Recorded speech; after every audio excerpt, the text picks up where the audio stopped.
Hello, hello, hello. Happy New Year. Thanks for joining me on the live stream this evening on January 1st, 2026. I'm so happy that we're entering into a new year. I've had an awesome 2025 personally, but I know it's been a crazy year politically and in a lot of people's lives. So if you've had a rough 2025, I hope you have an amazing 2026. If you had a great 2025 or 2025, I hope you have an awesome 2026 as well. So thank you for joining me here on the live stream. Uh, Currently watching your old speeches in Kentucky. Awesome. That's probably at the Fancy Farm uh, picnic that I spoke at in Kentucky. That was an awesome event out there. But thank you very much for joining me today. Today's live stream, we have a few things to talk about. Namely, I want to talk about what I feel is the top 5 political stories of the year. And then a little later, I'm going to discuss my choice for the Libertarian Party national chair from the current announced candidates and why. And then lastly, I'm going to talk a little bit about what I've seen this last year in my life and kind of what I'm looking forward to next year, both for me personally and for the Libertarian Party and the Liberty Movement. So thank you very much for joining me. I hope everybody, again, had an awesome holiday season, Christmas, Hanukkah, Kwanzaa, whatever you celebrate, or if you celebrate nothing at all, I just hope the last few weeks have been great for you. It's a stressful time for a lot of people, but it's also a wonderful time. So, and I will be taking some questions from the comments here live, but I've also gathered quite a few questions on X in the last 24 hours. So I'm going to try to answer as many of those as I can and maybe take some questions live as well. So we'll just get right into it with this live stream today. And we are going to be discussing, as I said, the top 5 political stories of the year. Now, there were dozens and dozens, really hundreds you could choose from. And I'm mostly focusing on national politics. My last run for office was as the libertarian candidate for president. So I'm kind of staying focused on those national issues. Yeah, anyway, so let's take a look here at what number 5, the wars, they continue and expand. Sorry, there's a 10-second timer on this, but whatever. Number 5, the wars continue and expand. Let me see if I can fix that so it stays up there permanently. But really, I wanted to make sure we included this because, I think it's important to remember that foreign policy is a huge part of what has happened in the world in the last year. And it's a part that often gets ignored by national media. Um, and that's a damn shame. And so for me, it's awful that we as a nation export so much violence around the world. We see so much of these wars going on around the world. Uh, but for me, you know, um, it's so weird that we can just ignore it. But it's really weird that Donald Trump got elected as the supposed peace president. He's dying to get the Nobel Peace Prize. FIFA gave him a peace prize, I guess. Israel just gave him a prize for, whatever. And, for me, it is let's see, sorry.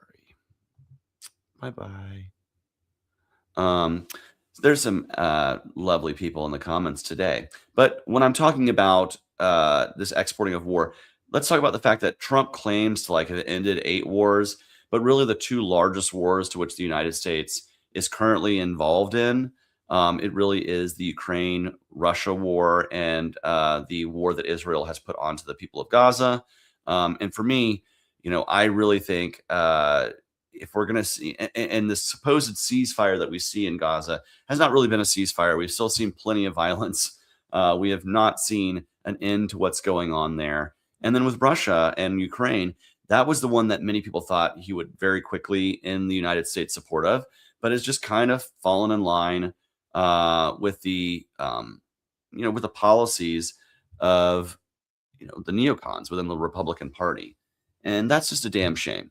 And for me, the fact that the wars are never ending right now is a problem. It's something that we need to be, you know, fighting for and speaking out against, and really as a united libertarian party and really as a united country.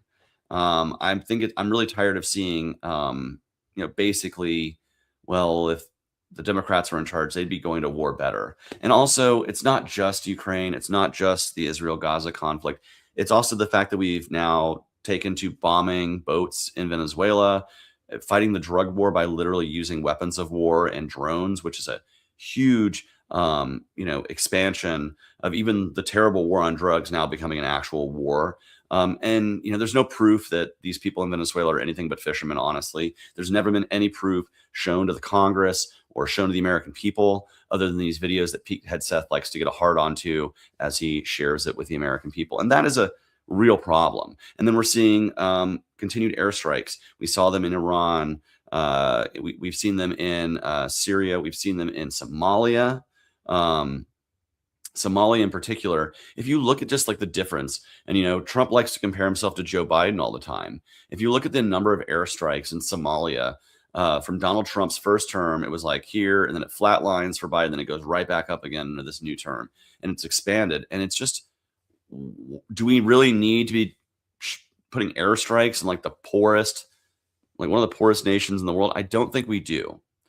And I think it's this strongman tactic that is like deeply rooted in the problems we have with American foreign policy, particularly since 2001, as I've been an adult. And so for me, that is the number 5 story of the year. I think we need to stay focused on this and push back against the war machine in 2026. I think we need to be insisting that any candidate, whether you're a libertarian or not, no matter what your party is, I encourage you, of course, to support libertarians and elect libertarians. But if you're a Republican or a Democrat who happens to be watching this right now, insist that you actually vote for anti-war candidates. At the bare minimum, could you do that so that we quit exporting our foreign policy around the world with bombs and bullets instead of with market trade and with cooperation and with free exchange of goods with other nations, which is really what we want to see. And we'll get more into that later. My number 4 story is that the Dems have moved left and the Republican has moved right. So those things, that's something I worry about. And as a libertarian who ascribes to neither of the political parties, it's been fascinating to see how kind of this hyperpolarization, like a magnet, has been like the same polarity of a magnet has been like repelling each other. Like the noxious politics of the two-party system has been pushing one or the other further across the political spectrum. And I think that's accelerating. I think you're seeing it with the speed at which the authoritarian right is growing within the MAGA GOP, even faster than it was during the first Trump term. They're becoming more brazen in their actions. And then you're seeing this response in the Democrats with like the election of Zoran Mamdani in New York. Mamdani. And that is going to just continue, I think, throughout this next election cycle. I still think we're going to see probably, as you usually see in the first midterm election after a presidential win, we're going to see a wave go into the other side. I imagine the Democrats are going to get control of Congress. But what I worry about is what kind of Democrats, who's going to be winning those primaries. While I want to see anti-war Democrats, I would also like to not see collectivist, socialistic, big government, even bigger government than we have right now, Democrats. And as far as the Republicans, I would like to see a return certainly more to the Thomas Massie, Rand Paul wing of the Republican Party. I don't think that's liable to happen, though. I think what we're going to see is a furthering towards the neocon foreign policy and the authoritarian domestic policies that we've seen out of MAGA. And I think that's going to accelerate. And I think that's like a story that's not being told enough in the media because they are so entrenched in their partisan corners that they're exposing, the MSNBC is like exposing how far right the Republican Party is moving with the MAGA populism and the MAGA GOP authoritarianism. And then like Fox News is like focusing on all the woke politics and the left moving politics of the left, particularly with Zoran Mamdani again winning in New York. You have a Democratic Socialist. Well, I think it has a lot to do with the fact that his opponents were really pretty terrible candidates, like a sex pest like Andrew Cuomo, and God bless Curtis Sliwa, you're super New York, but you're not electable. And so I think what happened is and I hope that this is overblown, but I fear we're going to see this lurch leftward, just as we've seen this lurch rightward from the other uh, major party. So um, I do think that's a real issue that I think most people need to be worried about. Um, and then I certainly am as an outside observer who does not vote for either of these parties. Like I have like a curse on both your houses. I have no interest in either. And in fact, this move leftward from Democrats and moved rightward for Republicans. Um, that should be a golden opportunity for people like libertarians to actually start speaking to the sane people in this country who just don't want to see more violence from the state, who don't want to see less privacy, less rights, and who want to see like a return to maybe respect for individual freedom more certainly than we have today. I think there's a golden opportunity for libertarians if we take it. Now, my number three story, and this is going to upset some folks, but the truth is that I mean, for me, it's certainly true, is that we have a White House that is just like never ending in scandal. Like whether it's actual policy stuff, which there's a lot of that, and some of that we'll get into in these last two, um, or just like lying to courts when you're going to court, just really having terrible performances in court where like you have an attorney general. I feel like our attorney general is just so over her head. Things like the Epstein files, that is probably the biggest scandal to come out of this White House, honestly, is that they promised and promised when they ran. They said, we're going to release the Epstein files. We're going to release the Epstein files. It's right on my desk. As soon as we're going to send these binders out to Jack Posobiec and other right-wing influencers, and they're going to pose for the camera like the good propaganda puppets they are. And people will just forget. That's what Trump thought. We're going to give them these binders and they're just going to be happy with that. And along came Thomas Massie, and with him came three other Republicans and all of the Democrats who called Trump on his bluff and put the discharge position forward and forced so many Republicans to basically at that point have to jump on board, and even the president to have to sign the bill into law. Make no mistake, while Trump's signature is on that bill, it was the last thing he wanted to do. And I think we're going to continue to see more and more things coming out of these files as they're released, as they're legally required to do. And frankly, this is another reason why Pam Bondi should resign. And as we're looking at all this evidence, Kash Patel said there's no evidence of any trafficking or anything like that. I think that was a huge lie. And Kash Patel should also resign. Just my opinion. I mean, they're completely untrustworthy on this huge story. And so for me, and then you have just, it's continuing, just there's so many of them that it's hard to really put into. This is why I kind of shoved it all into one big thing. But I think the Epstein files is the biggest one. A lot of the lies that have been told in court by our federal government, by the executive branch, that just the Congress completely absconding its responsibility, like Mike Johnson being, such a p-whipped Speaker of the House. That's why so many of these scandals just completely go uninvestigated. And I think we need to see a change. And, while I don't agree with Democrats on policy, they're certainly going to do more investigating of the executive branch than this Congress, should they win next November. And if Republicans don't want that to happen, they need to grow a spine and actually start, investigating the wrongdoing, even if it's their own party, because that's kind of what your responsibility is. Now, number two, flowing right in, these two are the two biggest domestic stories. First, the feds on our streets and ICE. I'm a libertarian. We should abolish ICE. It shouldn't exist. ICE is something that was created out of 9/11 and the Department of Homeland Security, and it can be undone. We don't need it. It's been a huge abuse of so many people.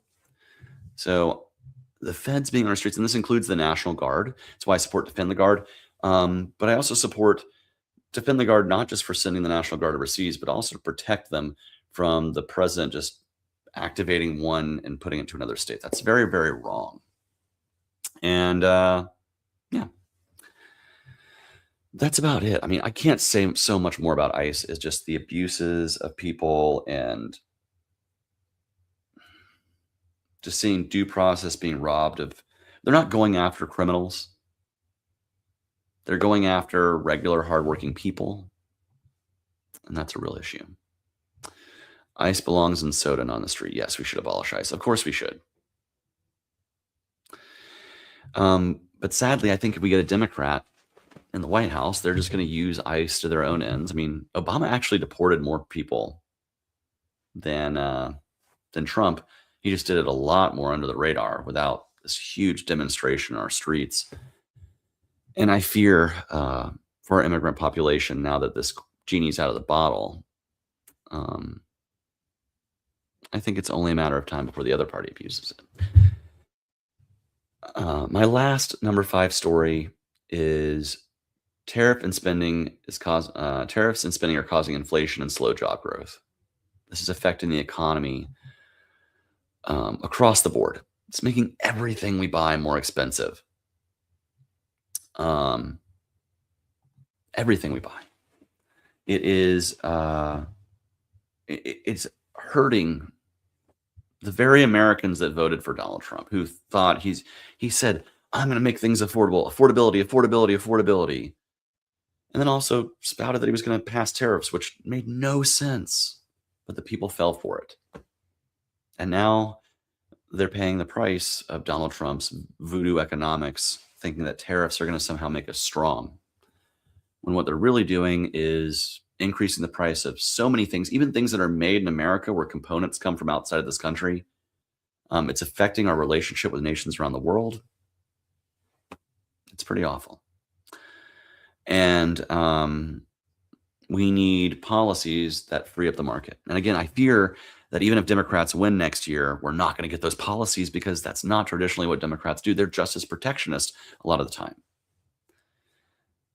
And so we need to elect libertarians. We need to elect libertarians. And to do that, we need a libertarian party that is ready to go, that is ready to grow, that is ready to focus on elections, that is ready to see success where we have seen stagnation in the past. And I'll be the first to admit, I ran for president when our party was in a valley and not a hill. I wish I could have run when our party was fully flourishing in the ways they have in the past, particularly in 2016 was kind of our last high. And I want to get us back there and beyond. But to do that, we need leadership in the Libertarian Party that is going to help us grow. Now, right now, we have a chair, Stephen Nikela, who has said he's not going to be running again for chair. He's kind of in the caretaker position. But our chair before that, Angela McArdle, controversial to say the least, sold out our party to Donald Trump, refused to really provide any true support to my campaign, to the detriment of the Libertarian Party, while also a lot of things that have been investigated that, we can take a look at if you want to get into that, but I don't want to. I want to look forward. I want to talk about who's going to help us out of the valley and get us back to the hills. Who's going to take us from the lows and get us back to the highs? Who has those skills? Well, we have several candidates running, and I know 3 of them personally. I don't know the gentleman from New York. His name escapes me. I do know Mr. Yates in North Carolina. I do know Mr. Benedict from Texas. And I do know my choice for chair of the Libertarian Party in 2026. And that is Evan McMahon of Indiana. Why am I supporting Evan McMahon of Indiana to be the next Libertarian chair? Because he's had success as the chair of the Libertarian Party of Indiana, a state which is not one of the largest states in the country, but does have one of the largest and most active Libertarian parties in the country, certainly per capita, and has outsized influence and has done so much. And so much of that is due to his leadership and stewardship and him working with a lot of great people up there in Indiana. There's a lot of great Hoosier libertarians that I think we as a national party could learn from. And, that's what I want to see in our next chair, is somebody who is ethical, somebody who knows how to run the party well, and somebody who has a demonstrable record of actually growing an affiliate that can be applied nationally. Again, no ill will towards the other candidates. And if one of the other were to win, I wish them all the luck in helping to grow the Libertarian Party out of the valley and help us focus on electing libertarians again, focus on fundraising and donor stewardship, focus on providing value for those donations. But I think Evan McMahon is the man for the job. So I right now don't plan on endorsing other positions within the Libertarian Party until we get closer to convention. I'm hoping to be a delegate from my state in Georgia. I'll be attending my convention in a couple weeks. And I hope to see many great libertarians there, as well as at our national convention in Grand Rapids. I'm very much looking forward to it and helping to look to see what we can do to grow the Libertarian Party. And part of that is going to be continued autopsy and examination of my campaign and what could have been done better and what the national party could have done better had they had better leadership to support the presidential ticket in 2024, as well as the down ticket, which was also affected by our previous leadership. So with that, I hope Evan McMahon wins, and I wish our party all the luck no matter who does. But I think Evan McMahon is the man for the job. That being said, I've had a wonderful 2025, you guys. While I think the country has been politically tumultuous and we've seen a lot of crazy things going on in the world, me personally, I've had an amazing year. I found love. I have gotten to take time away from being a candidate all the time to re-examine, my life, to get more time with my family. Got a wonderful job. Grew this wicked awesome beard that I didn't have as a presidential candidate. So I'm happy with 2025, but I'm looking forward to 2026, particularly with the Libertarian Party. I think we can make, again, gains. We can gain some ground because there is so much dissatisfaction with both of the main parties. And so I'm looking forward to it, but I'm going to answer a few questions. Let me grab this thread here off of X, and then we'll grab some questions from you guys if there's, good ones. I'll be honest, I'm not going to answer every question that goes in there because I know how the internet is. But let me grab. Sorry, I tweet way too much. And that's causing me to have to scroll and scroll and scroll. Here we go. So I got a good bit of questions. Joe Hanush out of Florida says, I believe he's out of Florida. How many times have you rolled your eyes when a self-described freedom-loving patriot tells you you aren't libertarian because you don't want government to force peaceful people out of the country, or to tax Americans via tariffs, or ignore due process, or punish the exercise of the First or Second Amendment, etc.?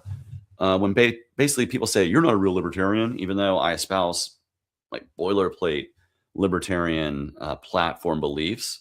That my eyes roll quite a bit. Thanks, Joe. It's crazy how it's 2026 already. Yes. Would I run for Atlanta mayor? Probably not. Right now, I'm not looking to run for anything. Taking some time away from that. I think there are other great people who can run for things, including a friend of mine who just announced for the district seat for Marjorie Taylor Greene's seat that she has resigned from. Support my friend Andrew Underwood. There's another endorsement I'm happy to make. Endorsing my friend Andrew Underwood. He's a stand-up human being, and he's somebody who would represent that district very well as a libertarian candidate in the special election. So I hope we can support him as a libertarian candidate. I know I will. And for me, I'm not running for anything right now. Maybe one day I'll run for mayor of Atlanta, but I don't live in Atlanta right now, so that would be kind of difficult. But maybe one day. How does the LP get its message out nationally? D's and R's are terrible, and this should be the libertarian time to shine. I agree with you, Vic Blankenship, who asked that. I think part of that is finding good messengers and running as many candidates as we can, particularly in states that do have partisan races. We need to separate ourselves. I live in Metro Atlanta, Vinny, not in the city itself right now. I live just outside of it. Um, and that's as detailed as I'm going to get. Now, what can we do to get our message out? So we can get our message out again by running candidates, and I think there are ways to smartly market ourselves in ways that are efficient and effective. I'm really big into the idea of geofencing and finding places where likely libertarians are going to be and targeting those people for over the top advertising through things like Hulu or YouTube, other platforms that are much less expensive than traditional airwaves to advertise. But that also requires us to have some really great, really great advertising to put out there from candidates. And I think there are some great creative folks out there. I had a wonderful creative team, but there are plenty out there who can make well polished advertising.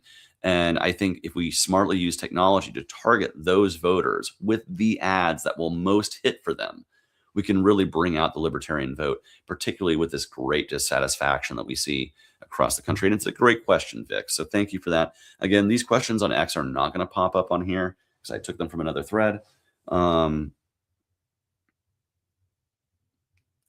Let's see. The Arizona Libertarian Party said if I had $100,000 to spend on 100 libertarian races with 1,000 causing an increase of 1% vote total, how would you allocate the money? Well, I'd spend $100,000 on probably the biggest governor's race because then you'd win if $1,000 equals 1%, or the two biggest governor's races get 50% both times. But in all seriousness, I think we need to focus ourselves on two streams. One, there is the community local election. And the type of candidate you need for that is somebody who is very active in their neighborhood, maybe a pastor or a teacher or a coach, somebody who is regularly in communication with the public, who is known to the public, who is trusted by the public. That's the kind of candidate you can run locally, because a lot of those races are not so much about big issues, but about like, who's going to run my town council effectively? Who's going to be ethical? Who's going to make sure my tax money is spent well and not allocated to grift, right? And those are the kind of candidates you want to run locally for local races. Now, then for the more national races or statewide races, you want to run those people who can really effectively communicate the platform as much as possible, really nail it down, and really create the difference between what the Libertarian Party is and what the Democrats and Republicans are. And I think as a candidate for U.S. Senate and as a candidate for president, that's the kind of campaign I tried to run, is to show the big policy differences, that we can really spark those ideas, because those races, while they're harder to win, they are more visible, and it's more able to get those ideas in front of people and to make those ideas grow. Water that garden, while locally you're putting the nice guy who's known. He doesn't have to be the most hardcore libertarian. He has to be the most hardcore good neighbor. That's what I want to see. And they can be hardcore libertarians too. But I'll give you a great example. My friend Ryan Woodcraft out in El Paso, he ran for his local school board trustees, and he is now elected to that. And he got elected because he's got a kid in the school system. He's ethical, and he's somebody who knows his neighbors, who knows his neighborhood, because he also ran for city council and knocked on thousands of doors and was made known. Sorry, hit my camera, my bad. But was made known to the folks there. So I'd split it 50-50 between those kinds of races. Let's see. Do I see myself focusing more on activism or running for office in the coming years? Activism. Short of really me being needed to run for something, I'm going to take some time away from that. First off, again, I have found some joy in being a non-candidate the last year, having a good job, a good relationship. I'm not keen to throw myself fully into a campaign right now. Maybe that changes in the future, and I'm quite young. So maybe that changes in the next few years. But for right now, maybe the next election cycle or two, happy to observe, happy to help, happy to work for someone else. But for me, I don't want to be the name on the tin, maybe in the next couple of election cycles. Ooh, favorite band, asks Ohio Man. That's a tough question. There's a there's a ton of them. If I try to think about like favorite bands of all time, I've always been an old school punk rocker. I've loved like, uh, you know, No Effects, Rancid. I was big into Bad Religion. I'm wearing a They Might Be Giant shirt right now. Just went to their concert recently. Love them. Love the alternative scene. More recent artists that I've really gotten into. I think Youngblood is awesome. I think he is like the next rock and roll star. Like he's kind of like if Ozzy Osbourne and Mick Jagger had a baby. And so I'm looking forward to seeing what he does in the world of rock music because I really want rock music to come back. Like as much as I think it's cool to have good pop music and good hip hop and all that stuff, we really need solid rock and roll. I like Greta Van Fleet for that as well. I think they have an amazing sound. It harkens right back to Led Zeppelin, which is another old band that I love. Fleetwood Mac is one of my great band that I really love. Could listen to all day long. The Beatles, of course, like that's just like an easy answer. But and then there's like a lot of harder music that I love. I love Ozzy. I like Metallica. I love Sepultura and Soulfly. Those are some of my favorite bands out there. So you really can't nail it down. It's hard to say that I have a favorite because I don't, even though I am wearing a They Might Be Giants shirt right now, and they're pretty damn cool. So how do I even get a job in this economy? Work hard, keep focusing at it, build a good resume, and network. Meet as many people as possible. That's how I've got my last few jobs, is not necessarily by cold calling, but by knowing people who were like, hey, my business needs somebody that you might be great for. So, um, why am I gay? Because I like men. Easiest question ever to answer.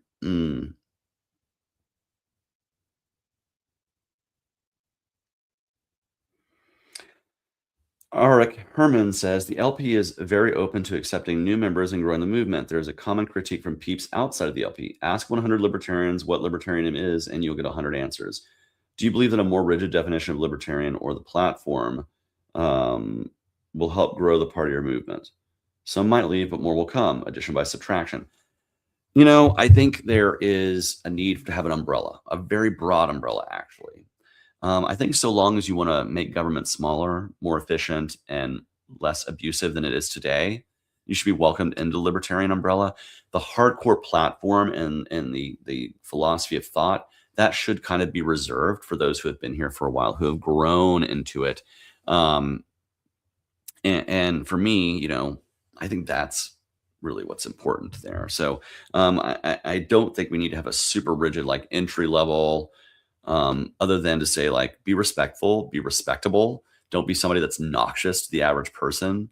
Um, you know, this is why I like oppose things like racists and bigots and things like that, because even if they support libertarian ideas or libertarian philosophy, they're noxious. And that is where you really get subtraction by addition.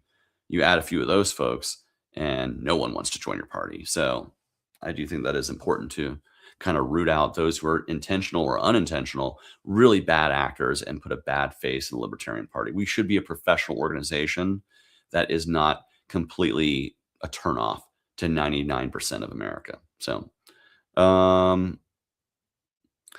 having said, I didn't know you were gay. Just always know that Jesus welcomes you, bro. I'm an Episcopalian. I go to church every Sunday. I know God loves me, gay as I am, and God loves you too, no matter who you are. Let's see. What races in states do you think L party candidates will show well? Do you have some candidates that excite you? Again, back to Indiana. I think they got some great candidates out there. I'm really looking at the field right now. Like it's still very early on. In fact, there are a lot of state conventions where they have contested primaries for the Libertarian nominee for a lot of these races. I'm going to let those play out, and then I'll kind of look at the field and see who is the best to, who I think I'll be the best to get out there and support in the field. Um, you know, Andrew Underwood, though, is an exception. He's a wonderful guy. And I want him to win Marjorie Taylor Greene's seat, so I'm going to go ahead and endorse him now. But there is, a lot still to be said, and we got a lot of time before election day. So I'm going to see how it shakes out and see what those races are where I think I can be of most help. Let's see.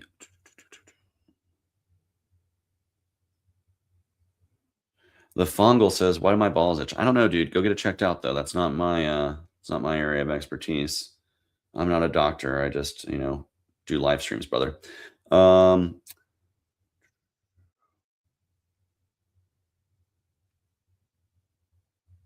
is there a chance Democrats and libertarians join together to perform better in the Congress and presidential elections to defend the Constitution, rule of law? Um, I mean, a lot of the area that you just mentioned, Democrats aren't exactly great about. Um, but uh, here's what I do think.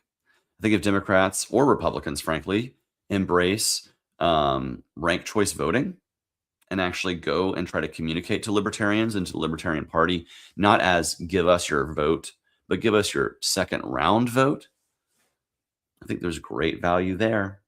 And I think whichever of the major parties um, goes there first, we'll see great success.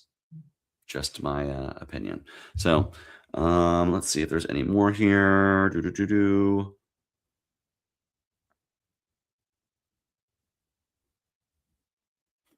Can I please leave the LP? Not a chance, brother. I'm a lifetime member. Here for life. Sorry that you're a hater. That was asked by a Republican, by the way. Okay, let's see if I can see a few more. I guess it's no coincidence that the theme on my mind today is striving for a world free of homophobia with some of these wild ass comments. Of course. Um, you know, as long as there are people who feel threatened by a message, particularly a message of liberty, free markets, and against authoritarianism and populism, of brutality and just plain meanness, the support of the state, people will try to find ways to be haters. Sorry about it, dude. Like, but you know what? Here's the thing: find a community that welcomes you and loves you, and f the haters. Love the Trek memorabilia. Yeah, I got a lot of signatures behind me. I have all the original Star Trek bridge crew except for DeForest Kelly's autograph. I just got Christopher Lloyd's this past year. He was in Star Trek 3, The Search for Spock. I got a few others from The Next Generation and Voyager, and even some of the new people, as well as some pro wrestlers and others there behind me. I'm wearing a Star Trek pin right now. I got a lot of Star Trek memorabilia. In fact, um, I have original action figures from the 1960s that are still like they're sealed and still like in plastic cases, so they can't be harmed because they are worth a lot actually. Good Lord, what's with the haters? Chase, you're a great messenger and you are a great candidate. Haven't these people figured out they got played yet? Amen, Ken. By the way, you're a great guy out there in Kentucky. If you're ever out in Kentucky and you're a libertarian, get to know Ken Molman. You're still in Kentucky, right, Ken? Otherwise, just ask him his opinion on bourbon because he'll give it to you. And he's a wonderful communicator of libertarian ideas as well. Great conversation. But yeah, sorry that there are haters, man. This is what happens. Again, when you start having a messaging that is chipping away at the propaganda of the state's little lemmings come at you. That's just kind of what happens. Well, that being said, again, not gonna let them get me down. Y'all are strangers on the internet. I have real friends, family, community, and an entire wonderful party of libertarians that I'm happy to support and be a part of. I found love this past year. I found a great job this past year. I have found peace and security and sanctity and sanity in not being a candidate. I've enjoyed being able to go to church every week. These are the things that I have missed out on when I was a candidate. And why, maybe I'll be one again in the future, but not this next election cycle. I'm going to let other great libertarians do it. But what I want to do is make sure I help grow the Libertarian Party by supporting good candidates for internal office at the National Party in Grand Rapids, Michigan this May. So looking forward to that. Looking forward to seeing so many of you in person again as I travel across the country in the coming weeks, months, and years. And yeah, if I'm ever in your neck of the woods, be friendly and say hello. But in the meantime, Happy New Year, peace, love, and liberty.